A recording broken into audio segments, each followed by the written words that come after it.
If I just had more time, if I just had more money, if I just had more opportunity, how would you fill in the blank? Maybe it's not about having more. Maybe it's about making the most with what we already have.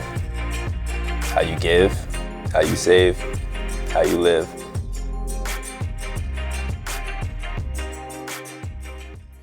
All right, so here we go. We're talking about Joseph, what it looks like to save so I can be generous. So Joseph, in Genesis, I think the story begins in like chapter 38 or 39, and the real crux of what we're going to talk about will be in chapter 41 and 42 if you want to fact check me, you know what I mean? So I'm not going to give you any fake Bible today.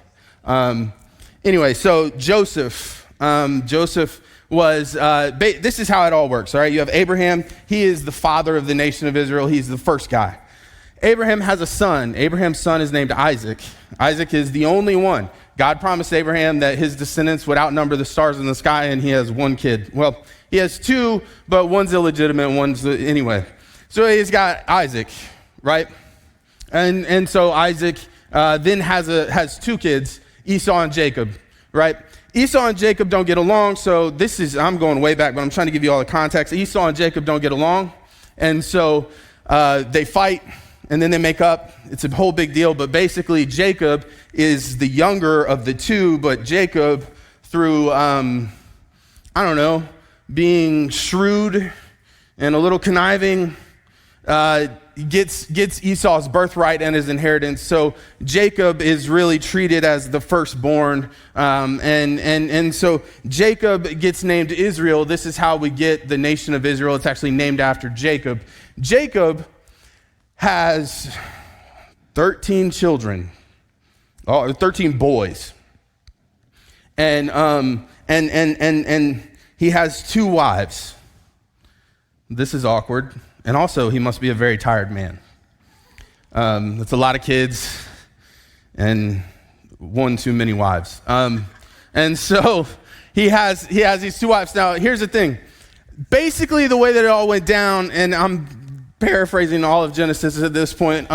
Basically, the way that it all went down is Jacob has eyes for this one girl and tells her dad, I want to marry her. He's like, fine, work for me for X number of years. He works for him, and then they do the wedding or whatever the ritual is, and Jacob realizes that the dad has given him the wrong girl.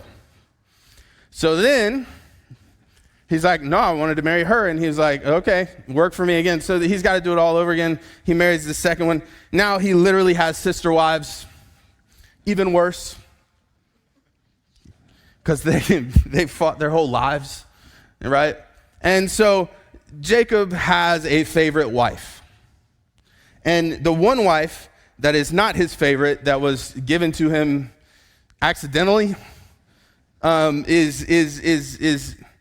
she's the one who's the most fertile. She has 11 sons, right, with him. And Joseph is the first son that Jacob's second wife has. So Jacob's second wife is his favorite wife. And I'm not giving you names because I don't want to mess them up. Jacob's favorite wife is his second wife, and his favorite son is her offspring, Joseph. So Joseph gets this coat of many colors and this whole thing, and he's dad's favorite, and then he starts having these dreams of how he's going to be in charge of his brothers one day, and as kids do, he brags about it, and he's like, I'm going to be the best, because brothers compete, and they're all like, dude, we hate you. You suck. And he's like oblivious to it, I guess. They go out to work in the field, and the brothers sell Joseph to some guys going through as a slave, and then tell their dad that Joseph died by being attacked by animals. Oh, yeah, it's a messed up story. So now Joseph is sold, and he used to be the favorite. Now he's just a slave. And so he ends up, through a course of events, he ends up at this guy named Potiphar's house. Potiphar is a powerful man in Egypt. He ends up in Egypt, so that Potiphar's a powerful man in Egypt. And Joseph works his way up to become Potiphar's most trusted slave. This whole deal, it's this thing. But Potiphar's wife thinks Joseph is cute. And then there's this whole thing where she's like, you look good. And he's like, no, thank you. And she's like, no, you really look good. And he's like, no, thank you. They wind up alone in the house one day, and she's like, hey. And he's like, no. And then she, I don't know, gets embarrassed or whatever and accuses him of trying to sleep with her. And Potiphar gets mad, as he would, and throws him in jail. So now Joseph, he started from the bottom. Now he's here. You're welcome. Started from the bottom, and he rises up to the top, and then he ends up back at the bottom. Even worse. Now he's not just a slave that can kind of live a life. He's in the dungeon. And while he's in the dungeon, he meets these two guys. One is the chief cupbearer for Pharaoh, and the other is Pharaoh's chief baker. And for whatever reason, Pharaoh was mad at him. Somebody put out some bad bread and gave him some bad coffee or something. He's mad at him. And they have, these two guys, they each have these dreams. And through a course of events, they end up talking to Joseph about them. And Joseph looks at the cupbearer and says, your dream says that you're going to end up back in Pharaoh's house and you're going to be serving him again. And then the baker's like, oh, that was good news. All right, let me tell Joseph about my dream. And he looks at the baker and says, your dream says you're going to die in 3 days and be impaled on a stake. It's pretty awkward, and it all happens. And then the cupbearer is like, oh my gosh, I'll remember you. As he's leaving jail, he's like, I'll remember you. And then he forgets him immediately. 2 years pass. Joseph is in this dungeon for 2 years. And then Pharaoh's like, oh my gosh, I had a dream. It makes no sense to me. And they're like, well, what was the dream? And he said, there's 7 cows, and they're fat and happy and beautiful cows. Anybody seen a beautiful cow? Me neither. They smell bad. They're not pretty, but there's beautiful cows. And then these 7 ugly, skinny, like sickly cows come and eat up the 7 beautiful cows.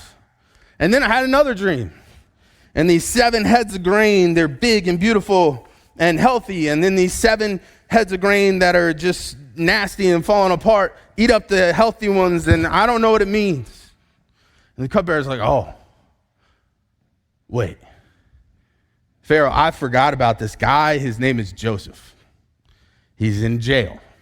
But he interpreted my dream and the baker's dream. And if you'll remember, I'm here. That's what my dream said. And the other guy, you turned him into a kebab, and that's what his dream said.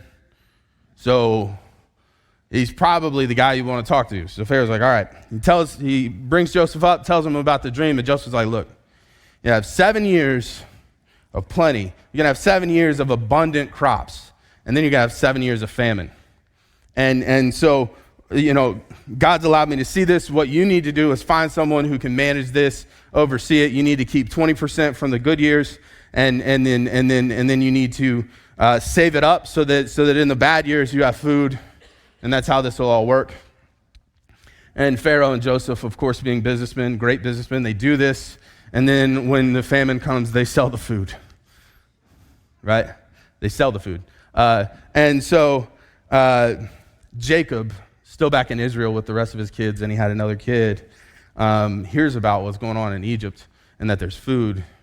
And he looks at his boys and he says, why are you all standing around staring at me? We're going to die. Go buy food. Literally, that's almost verbatim from Genesis. Like, why are we all sitting around looking at each other? Go buy food. And so they go buy food, and they're in Egypt, and somehow they end up in front of Joseph. And Joseph knows who they are, but they don't know who he is, right?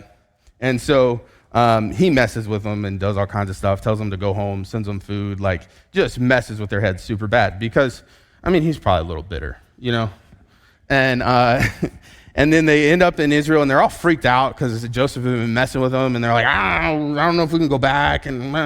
But they had to leave a brother in Egypt, and so they kind of just went home and were like, I guess that brother's dead. We're just going to hang out here because they were so scared. And finally, they end up running out of food again. They got to go back. They bring Benjamin, the younger brother, because that was a requirement Joseph had. The youngest brother, he never met him. They all show up, and whole course of events and everything. They have dinner with Joseph. He reveals who he is, and then it's this whole thing. The whole family moves to Egypt, and that's how the nation of Israel ends up in Egypt, and we end up getting to the place where they're enslaved in Moses and all that. So I just gave you like 25 chapters of Genesis, right? There are lessons that we can learn about saving from this story, the story about Joseph, that are pretty solid. So there's 3 lessons that we have here, and I have a spiritual application and a practical application for each one. So in life, be discerning. Lesson number 1. In life, be discerning. So a lot of us go through life and we don't think about a lot of the things that we do. Does this make sense? I mean, okay, toddlers. My Nora, my daughter, she's 3, and she is awesome. So you know how you always see those pictures or the stories about a kid drawn on the wall, right? Well, I just thought that, like, that's not going to happen. Like, that happens sometimes, whatever. Like, it's not a big deal. Like, I don't think I ever did it. I don't know. Maybe I did. I don't remember any of that. But I was just like, whatever. So the other day I'm watching the girls. I got Charlotte and Nora. And when I'm watching them, they're, like, almost perfect. It's stupid. When Amanda's around, they are competing for her attention. And but when it's just me, it's like, this is easy, right? So I'm hanging out. I got Charlotte. I'm not paying enough attention, I guess, and whatever. And so I watch them, and then Amanda comes home from work because she was working at the doctor's office, come home. And a little while later, I leave, and I'm going to go do some, I think I was going to the gym. And I get a text, did you know that our daughter colored on the wall? And I get this picture. Man, I don't remember her even being by that wall. So maybe they're not perfect. Maybe I just am not attentive enough. So she had colored on the walker, on Charlotte's walker. She colored on the wall, all of this stuff. And, you know, you want to be mad about that stuff? Because, like, now I got to paint the whole room. It's builder's grade flat paint. I either need to paint it over or I just need to paint the whole room because it's white and I should have a house that has some color. So I want to be mad about it, but she wasn't thinking. She's 3. A lot of us don't think much more than that when we make a lot of decisions. And I'm one. Like, I can be impulsive, right? And discernment is the opposite. It's stopping. It's taking time. It's thinking through. It's understanding. And it's the gift that Joseph has is discernment. And so he's able to, when Pharaoh says, this is my dream, he's able to discern what God's telling Pharaoh. And because he's able to discern the voice of God, this is the spiritual application. Because he's able to discern the voice of God, he's able to be helpful and be helped.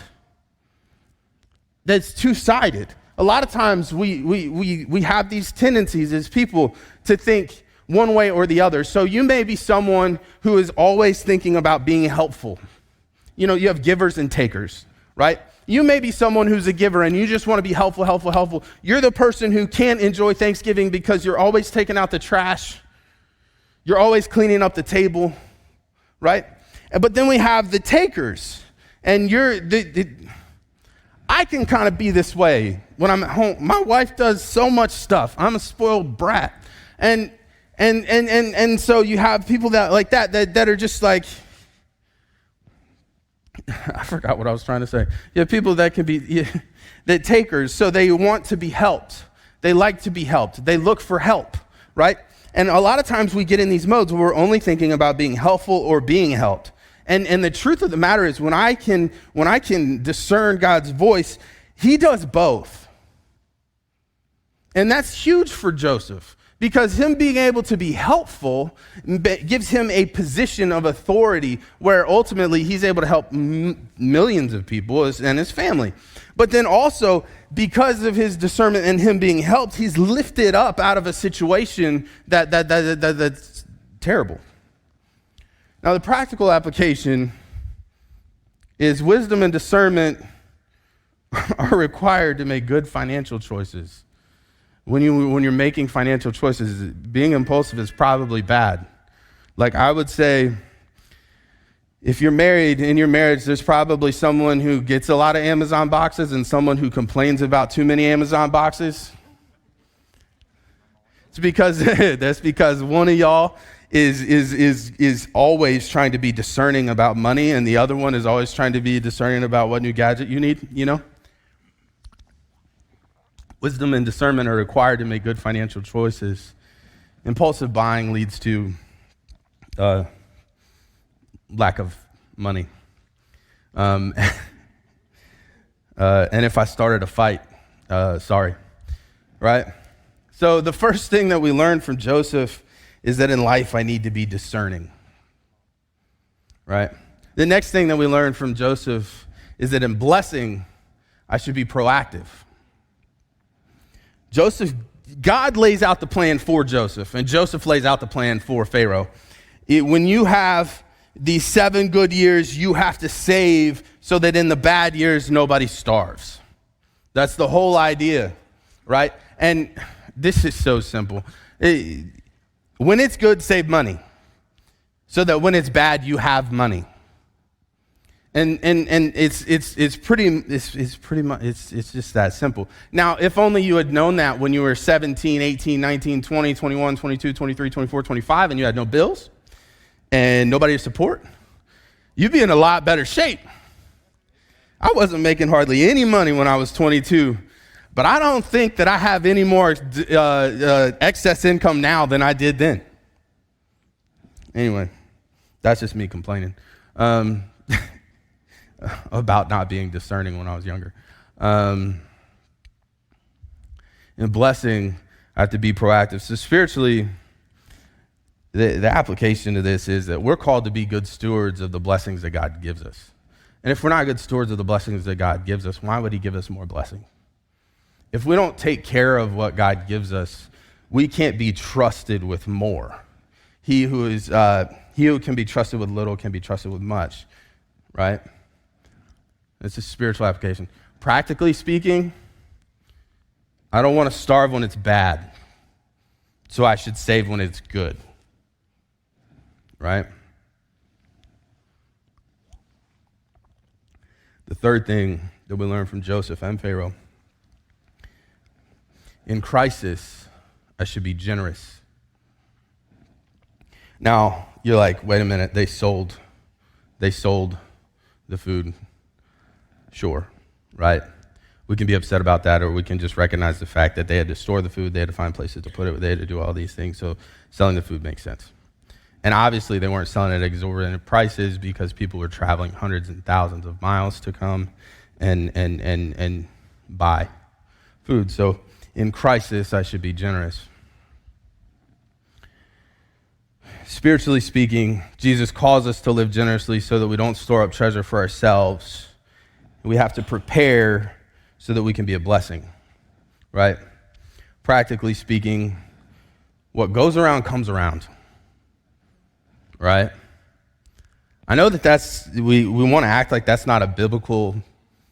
We want to act like that's not a biblical principle, but it is half biblical because the greatest commandment is that I love the Lord your God with all your heart, soul, mind, and strength, and love your neighbor as yourself. You should treat people the way that you want to be treated, right? In the world, practically speaking, when I treat people well, other people treat me well. Does it work every time? No. You're still going to come across the angry person at the store or the person who cuts you off on the road and all of that. And just because you don't flick people off when they cut you off on the road doesn't mean they're not going to cut you off, you know what I mean? Because how could they know that you're not somebody who likes the bird finger, you know? But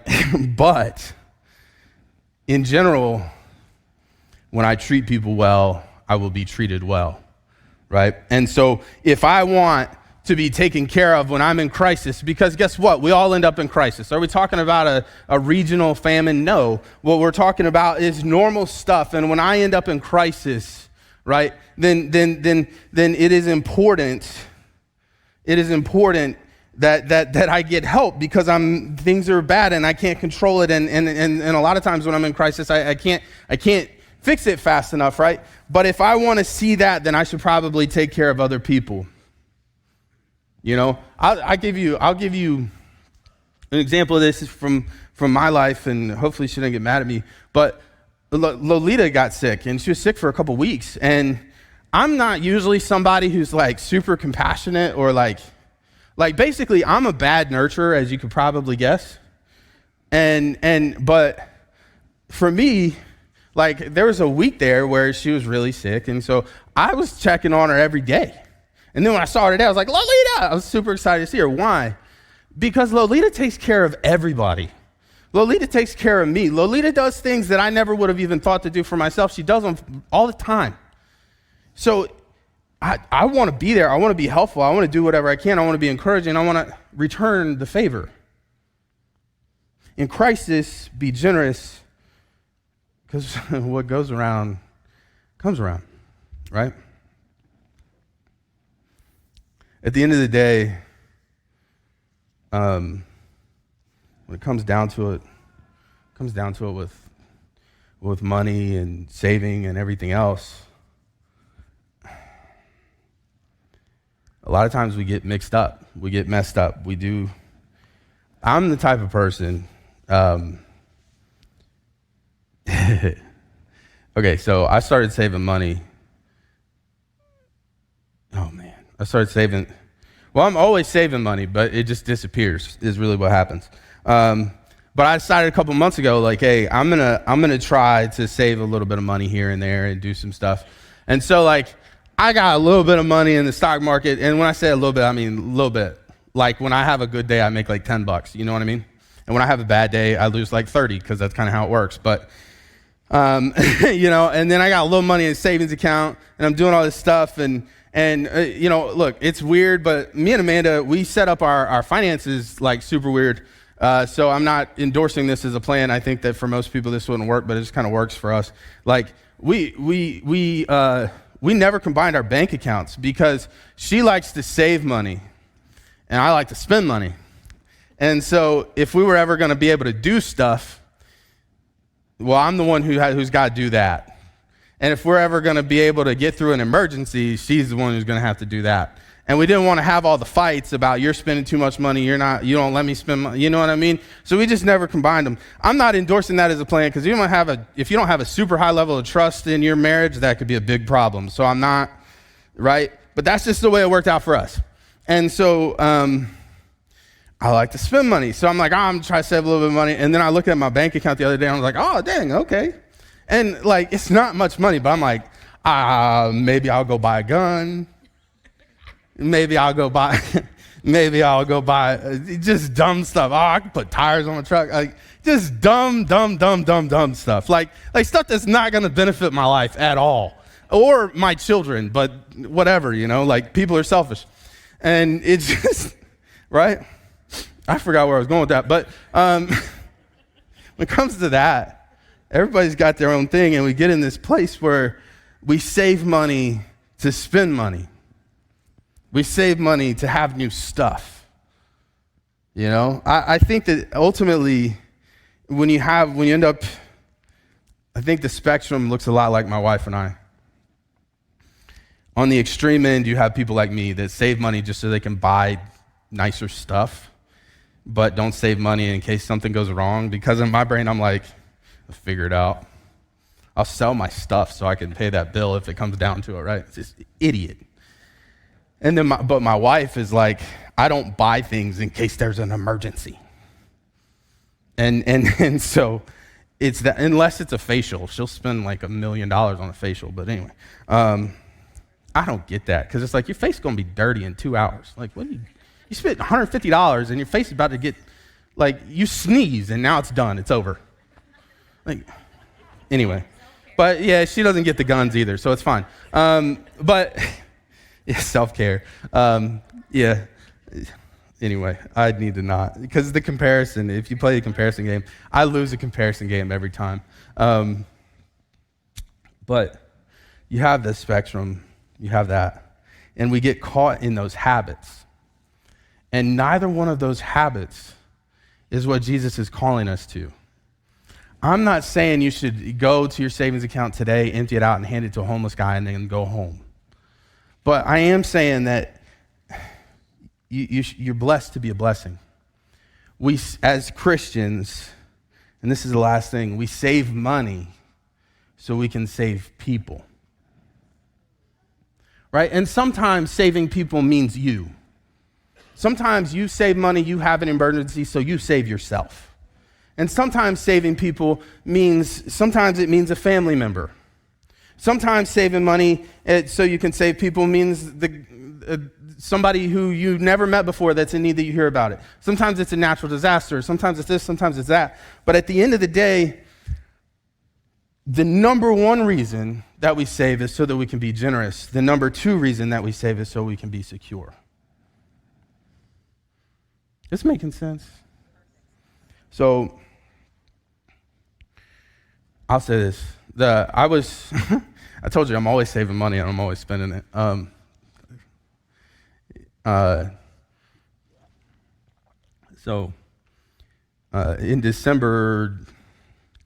In November and October, I was saving a little bit of money because I wanted to go on a bear hunt.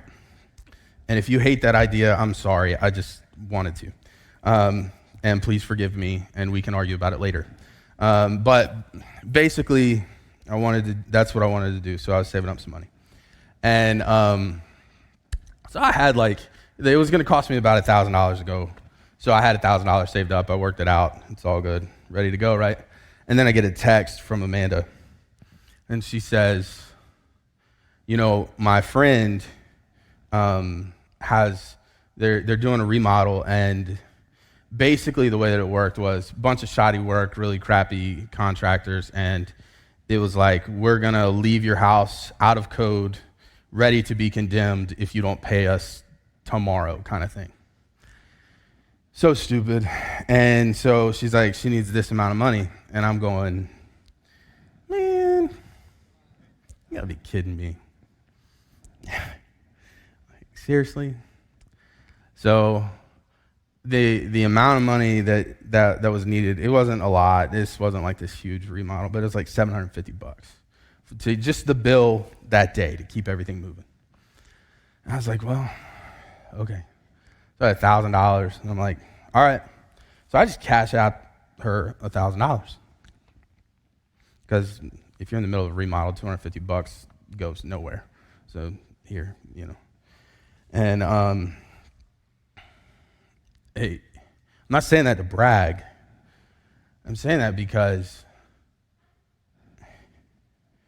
the thing that I'm most, maybe I'm bragging a little bit, the thing that I'm most proud of and that I feel most blessed by in my marriage is that, we have two opposing philosophies when it comes to money, but we recognize the main thing as the main thing, and that's that we're called to live generously and that we save money so we can save people. That, for me, is huge. And I guess it's a huge blessing, and it's not something really that I can't take any credit for it. It's a God thing. It's a Bible thing. It's a us doing this together thing. And man, what's it worth if you can't change somebody's life? You spend, 70% of your life, 75% of your life working? And if you do all of that just to store it up, or just to have more Amazon boxes, at the end of the day, what do you got? You're going to die someday. And you're going to leave it for your kids. And the government's going to take half of it because you get taxed for dying. With money, anyway. If you die with no money, they don't tax it. So give it away. So help people. So change somebody's life. So be the hands and feet of Jesus. We'll close Luke chapter 12. We'll read it one more time. So don't be afraid, little flock. Isn't it funny how Jesus, when he's talking to us about not worrying, he talks to us like we're two? So don't be afraid, little flock, For your Father has been pleased to give you the kingdom. Sell your possessions and give to the poor. Provide purses for yourselves that will not wear out, a treasure in heaven that will never fail, where no thief comes near and no moth destroys. For where your treasure is, there your heart will be also. I save money so I can save people, because at the end of the day, I want my heart to be moved by people, not by dollars. Can I pray with you? All right, dear God, first of all, Lord, we thank you for how you take care of us.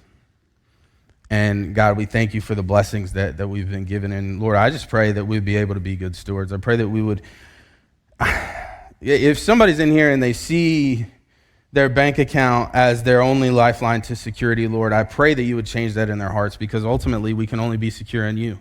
Money comes, money goes, and we don't have control over a lot of that. And Lord, I just pray that we would find our safety and our security and our happiness in you.